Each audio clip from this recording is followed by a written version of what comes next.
Greetings everyone! My name is Visuasat and I welcome you to my new video in the series Game Analysis. Today, we're continuing with the scenes and locations analysis of the E3 2019 trailer and some additional scenes exclusive to the Symphonic Reunion trailer. My new format and release schedule I introduced in the last episode has been very well received so far. More frequent uploads, ideally on a weekly basis, with an average runtime of 20 minutes is therefore what I'm aiming for from now on.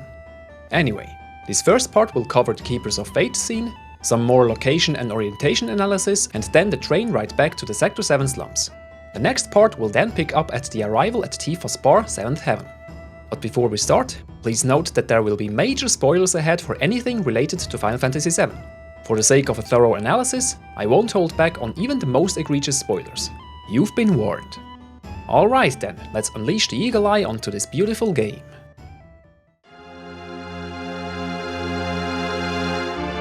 After that dramatic encounter with Sephiroth in the previous video, we finally reached the Loveless Corner where Aerith is waiting.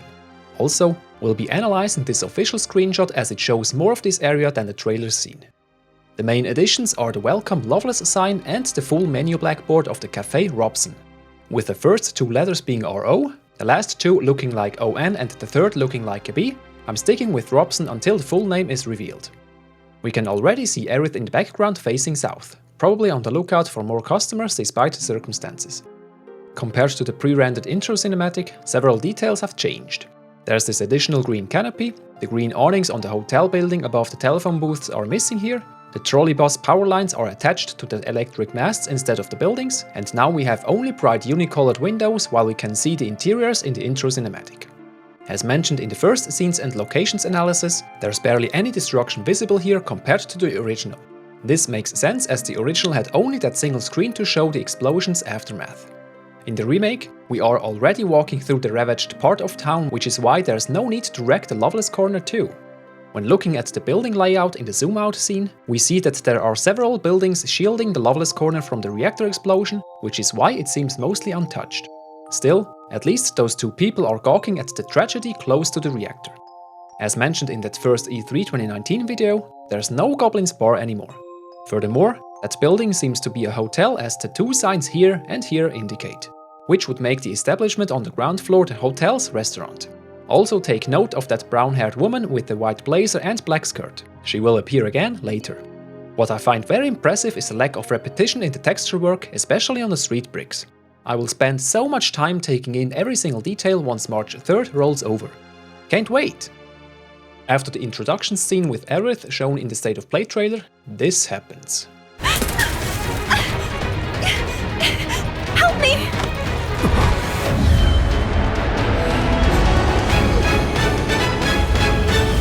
The probably most controversial scene in any trailer shown so far. Some complain that Aerith is damseling herself, others scoff at the new Black Specters which completely changed the first encounter with Aerith. In the original, she seemed like an insignificant NPC selling flowers. Sure, the intro cinematic starts with her, but we don't know what she's about. Here, we immediately know that there's something important about her. Of course, this is a remake, and those who played the original already know about Aerith and Sephiroth, which is probably why they are adding this new element to the plot to shake things up and to play with our expectations. The scene starts with Aerith dropping her flower basket, scattering them all over the ground and waving her arms around, frightened as if to get rid of insects. Cloud looks surprised and doesn't really know what to think of her reaction. Then Aerith grabs his arm in a hurry, asking for help, which causes Cloud to see the four ghostly apparitions swirling around them. May I quickly interject at how good Cloud's face looks here in terms of graphical fidelity? It's definitely not a pre-rendered scene as the surroundings look the same and we can see polygon edges on eyes and hair. Before we dive into any further elaboration on this subject, let's focus on the flowers first. Short disclaimer, I'm far from a flower expert, so if I get anything wrong in the following section, feel free to correct me in the comment section down below. When the flowers fall out of the basket, there's one brought to our attention by receiving center focus for about 4 frames, and that's the lily, which has been associated with Aerith ever since the original and received more importance over time, especially in teasers and trailers for the remake. Besides being used at funerals, lilies can also symbolize renewal and rebirth, which is what happens to Aerith after her death by becoming a guiding force within the livestream, as seen during the ending of the original game. The Japanese description of the remake's story says that yellow means reunion in the language of flowers, which is one of the major themes in Final Fantasy VII. Lastly, the Chinese also gift flowers to people who recently experienced loss. Could this refer to Cloud's loss of identity? Maybe Aerith feels his loss and thus decides to gift him one of her unsold flowers. Red tulips are also among the flowers in Aerith's basket, and those generally stand for perfect and passionate love.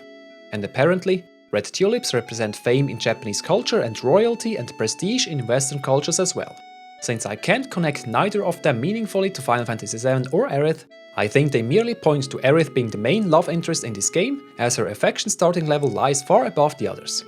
In addition to that, towards the end of the Temple of the Ancients segment, Keiji makes another foretelling about Cloud and Aerith being perfect for each other. Maybe the tulip's meaning of perfect love is a reference to that? Although, the original opening cinematic also contained tulips in Aerith's basket, so there's that. Now, the white flowers could be either plumeria or primroses. The plumeria symbolizes immortality in Buddhism and is associated with life and birth in Mayan culture. Fits Aerith pretty well, doesn't it? On the other hand, a primrose stands for good health, purity, honesty, and clean ways in front of you. The only way to connect those to Aerith is her straightforwardness and cleanly saying what she thinks. To summarize, lilies stand for Aerith's fate, tulips point to her being the main love interest, and, depending on what the white flowers are, either hint at a life after death or merely describe her personality.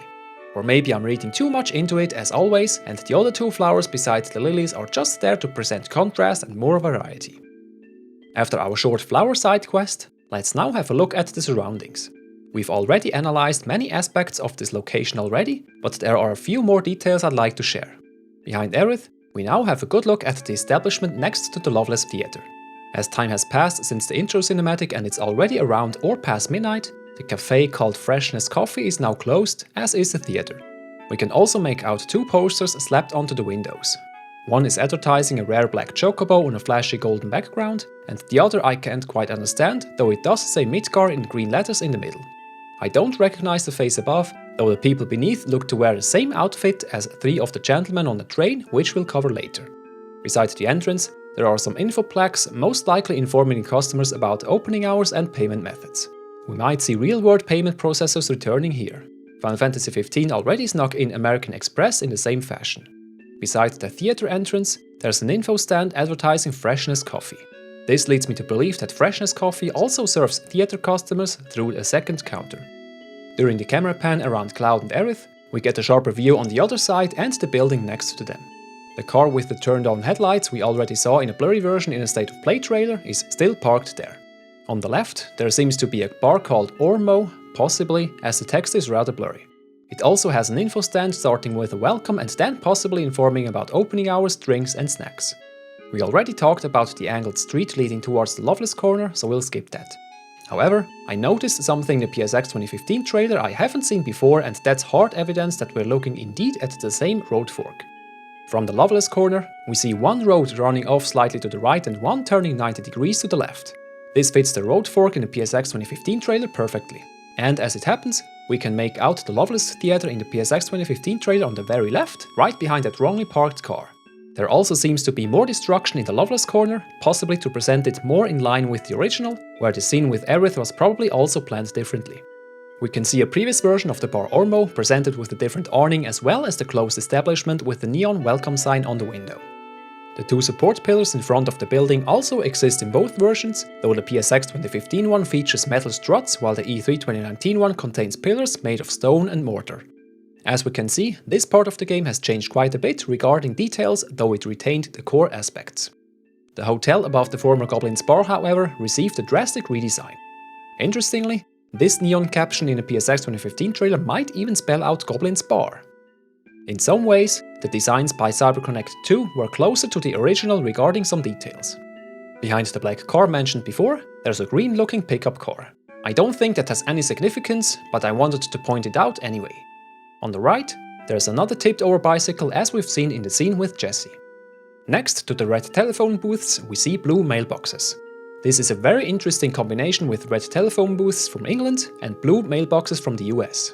They even bear a similar sticker, but instead of the US Postal Service logo, it merely depicts a letter logo with some blurry text on top, which probably reads Midgar Postal Service. And this street signpost looks to be the same as the one in the scene with Jessie, just viewed from behind. A small one on the top, three bigger ones pointing to the right if viewed from the front, and a narrow one on the bottom. I just hope it doesn't contain the same labels. And here we see the start of the alleyway Aerith walks out from after checking on the Mako leak. And in this frame, there are the same posters, Chocobo and Midgar, visible besides the presumable ticket counter between the theater entrance and the cafe. Could those two be theater plays? One featuring a legendary Black Chocobo and one telling a story about Midgar? We'll see when this game releases next year. In this official screenshot, it looks like they captured the moment when Aerith notices that something is wrong, probably a mere second before she drops her flower basket. Okay, that's about everything I can get out of the surroundings, so let's now finally get to the juicy part you probably have been waiting for the most. Alright, here's my take on what the heck those 4 swirly shadows represent.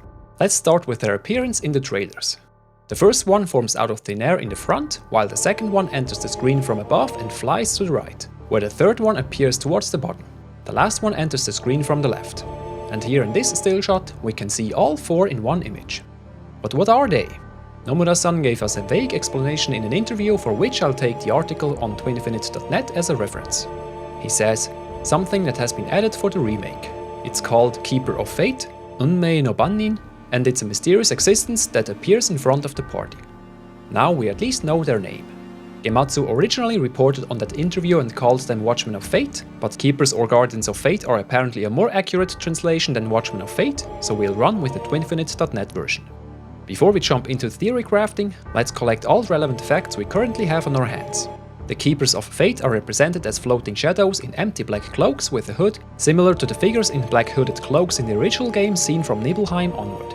Those figures in the original are real, weak-willed people injected with Genoa cells by Hojo to test the reunion theory, which in turn allows Sephiroth to control them through their connections with Genova. The same 4 hooded shadows can be seen on the Sephiroth key artwork showing a burning Midgar. The shadow swirl effect is somewhat similar to the one seen in the sequel movie Advent Children, when the Sephiroth remnants fade into existence and when shadow creepers appear. Only Aerith can see them, while Cloud is oblivious to them until she grabs his hand, somehow transferring the ability to see them too. Aerith cannot see ghosts or dead people directly. She can only hear the voices of the planet and voices of dead people who have returned to the livestream, like Elmira's deceased husband. With those facts in our backpack, let's tread into theory territory. Many people, including myself, already came up with many different theories, some plausible and some less so. To keep this video from getting too long, I decided to forego those and only focus on what I believe to be the most likely in regard to the facts stated before, with a little help from the livestream.net community. As the Keepers of Fate all appear on the Sephiroth key artwork, they do have something to do with Cloud's nemesis. But are they controlled by him or not? And why exactly for? With Sephiroth and Genoa's head traveling through the livestream to the northern crater and residing there for the last 5 years, the livestream has slowly become tainted with Genoa cells. The livestream helping to fend off Meteor at the end of the original game spread Genoa cells all over the planet, especially Midgar, infecting people with a disease called geostigma in Advent Children. This means that, with Genoa cells in the livestream, Sephiroth is able to control anyone injected with Genoa cells if their willpower is sufficiently weak. Those black-hooded figures in the original have one task put upon them by Sephiroth: find the black materia and take part in the reunion. The same goes for Cloud, just less apparent due to his will being stronger than those of the other experiments. Now, I think the Keepers of Fate are manifestations of Sephiroth's will forced upon those injected with Genova cells, literally ensuring that they follow the fate bestowed upon them, hence the name. Normally, they are invisible beings, but with Aerith being a Cetra with an affinity to the livestream and the ability to communicate with it, I think she's able to see them in certain circumstances. During their interaction in a State of Play trailer, nothing happens. So how are they suddenly becoming visible? My guess is that Aerith sticks the lily into Cloud's suspenders after Cloud hesitates to accept the flower, and seconds later, probably as a result of touching Cloud, the Keepers of Fate get disturbed. The Genoa cells within Cloud probably react negatively to Aerith being etc., the tribe who originally sealed Genova away, seeing Aerith as the enemy, leading the Keepers of Fate to act out. That's where the scene in the Symphonic Reunion trailer and the E3 2019 trailer starts. Aerith has never seen those things before and is understandably frightened, seeking safety from the closest person available, Cloud. Upon being touched by Aerith, the Mako infusion inside Cloud reacts to Aerith's Cetra powers, which leads him to being able to see the Keepers of Fate as well. That's my guess anyway. And hereby ends my personal take on this matter. However, I do have a few more tidbits to share. I haven't answered the question about the number 4 yet, so let me do that now. The number 4 in Japanese sounds the same as the word for death and is therefore considered bad luck. Fits rather well for people injected with Genoa cells and therefore marked by Sephiroth, doesn't it? Another idea is that the number of Keepers of Fate represents how strong-willed an infected person is. The weaker the mind, the less guidance is necessary. Most of the black-cloaked figures might therefore only have 1 or 2 max. Cloud, who still retains his own will, for the most part anyway, needs 4 to keep him going where Sephiroth needs him to. And here's another interesting thought shared by Shadamp on the livestream.net forum. What if those unfortunate experiments injected with Genoa cells dress in black hooded cloaks because all they keep seeing is the Keepers of Fate swirling around them? Wait, how can they see them and not Cloud? Cloud is still sane enough while those less fortunate lost their minds, turned into puppets and are therefore most susceptible to Sephiroth's control. While only driven by an instinct imposed by Sephiroth, Mako and Genoa cells take over their mind, enabling them to see the Keepers of Fate. However, the last point about the experiments seeing the Keepers of Fate needs to be taken with a bigger grain of salt than the rest presented here. Alright, that's all I have to say for now about the Keepers of Fate. What do you guys think? Are there any other possibilities to consider? Type away in the comments. But please after you finish watching this video, as we're not done yet.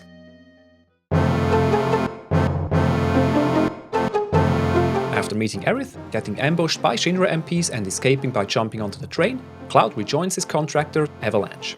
While the scene itself is roughly the same, several details have changed. They are still inside the same cargo wagon, which received some changes. The walls are missing the grooves and look plainer, though the cables remain.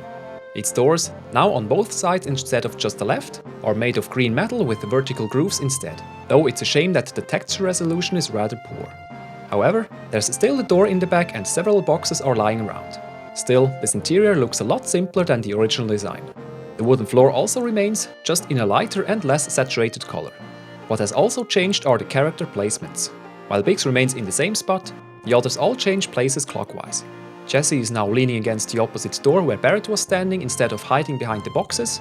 Wedge switched to Jessie's original spot and Barret took Wedge's previous place. The original had Cloud opening the door himself and jumping in with a backflip before landing directly in front of Barret. In the remake, Barret and Biggs, alerted by probably the same knocking sound also heard in the original, are preparing themselves for potential enemy intruders as seen with Biggs readying his gun. However, upon opening the sliding door, Cloud immediately jumps in and lands directly in front of Jessie, who is now standing in Barret's original place. This, among other hints, gives me the feeling that the relationship between Cloud and Jessie receives much more attention in the remake, just to crush our hearts and spirits when the Sector 7 plate falls. Anyway, Cloud also doesn't perform his backflip here. Kind of a shame. However, I think his huge Buster Sword wouldn't allow for such a maneuver in here anyway. Alright, with the changes and similarities out of the way, let's check out some other details. Jessie asks the others if Cloud is a keeper. You think he's a keeper? Not sure if she's referring to his use in Avalanche or to Cloud being a potential boyfriend. Probably the former on the outside and the latter on the inside. Anyway, either the others are ignoring her since there's no response or there's a cut in between shots. Probably the latter. Then there's this official screenshot which happens right after Cloud gets up again and talks to Barret. Probably to say, looks like I'm a little late. Or the one after, it's no big scene, just what I always do. Which is directed at Barret, who is standing where Cloud is looking at. There's the closed green door on the right and the wall with the cables next to Wedge behind Cloud. Unfortunately, Cloud doesn't have the flower on his suspenders anymore. He probably put it into his bag of holding called inventory to safeguard it and hide it from the others. After the previous scene where we met up with Avalanche again, we're free to roam the train, at least the little space the cramped wagon allows us to. Here we get to talk to Biggs, Wedge and Jessie. Wedge can be seen in this official screenshot sitting on the bench in the lower left. The shoulder plate, light yellow shirt and his red bandana give him away. Cloud is about to speak to Biggs and after that we can flirt with Jessie some more. Yup, she's all the way back there waiting for Cloud to explain to him how Midgar is built on that monitor on the opposite side. We still get a better look at the monitor in the later scene, same with other details like the orange cylinder lights in the back and the ads on the curved ceiling, so we'll save those for another video. However, we can compare the inside of the train wagon to the original quite well, and I must say they kept it very faithful. The railings curving along the ceiling are still there, but instead of mere decoration and ceiling support, they now are part of the construction the loop handles are hanging from, which even contain those two segments holding the strap in place. The tube lights also look almost the same with those railings along the sides, the luggage space is there, and the windows also look very similar. I can't say much about the seats as those are almost entirely covered by passengers. The train wagon contains the same wooden floor, though that white stripe in the center seems to be missing. Still, it really does look like its PlayStation 1 counterpart. The placement of this scene in this video tells you that I think this happens on their way back to the Sector 7 slums, and there are a few hints regarding this. Tifa and Barret are nowhere to be seen. On their way to Reactor number 5, those two stay with Cloud. Furthermore, we don't meet the other Avalanche members before the alarm goes off. Also, Jessie's position near the monitor does allude to this being the train to the Sector 7 slums. However, there's one thing bothering me. This is supposed to be the last train back, and there are too many people on the train for that. There's even a kid on the left and a baby back there on the right. And there's barely anyone on the train in the original. Although, certain details are bound to be changed, so it's hard to tell if this scene takes place on their way down or the way back up. Whatever the case, let's have a look at the passengers. Firstly, this view heavily reminds me of Japanese commuter trains with those bench seats along the walls and many people standing in the middle, everyone facing outside. Secondly, on the first sight, every NPC seems to be unique. However, upon further investigation, I spotted a few identical outfits and one complete clone. There are 3 gentlemen in grey sleeveless jackets with a white shirt underneath, the same ones I referenced when talking about the Midgar poster earlier.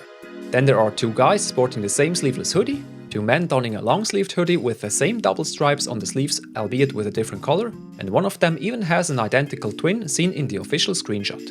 The rest seems different enough from one another, and some even show a unique outfit, one of which could very well represent a character from a Persona game. The other one is this rocker chick with the leather jacket, spiked collar and wristband, riveted belt and hot pants. Weirdly enough, her shoes look rather elegant, unfitting the rest of her outfit. Still, she reminds me of that rocker girl seen in the original when Avalanche enters the train wagon on their way home, accompanied by that punk resembling Johnny. There's another noteworthy NPC among the passengers, one I told you to keep in mind. It's that brunette lady with the white blazer and black skirt, which we already saw in Sector 8 near the Loveless Corner. Either she also managed to get on the same train as Cloud and Avalanche, or this really is the train ride to Reactor number 5 and she's back on her way to work. Possibly. Or she's just another clone. And this last one I'd like to point out seems to be the only NPC we've encountered so far who seems to notice Cloud's hugely oversized Buster Sword. Finally, someone reacts to that thing. I highly doubt a soldier first class with such a huge cleaver is a common sight in Midgar. To round up this segment, let's do some math. When we look at the lights flying by, we see that they travel from one window to the next in 2 frames out of 30 per second. If we assume that one window, including one space between windows, equal 1.5 meters or 5 feet, this train has a travel speed of around 80 km per hour or 50 miles per hour, which seems accurate. And with that, we've reached the end of this part of the E3 2019 trailer scenes and locations analysis. The next part will cover Tifa's introduction and the scene at the bar in 7th Heaven, and possibly more if time allows it. So stay tuned for the upcoming episode of Game Analysis. In the meantime, let us know if there are some details we've missed, and please don't hesitate to speak your mind. Let's have a discussion in the comment section down below.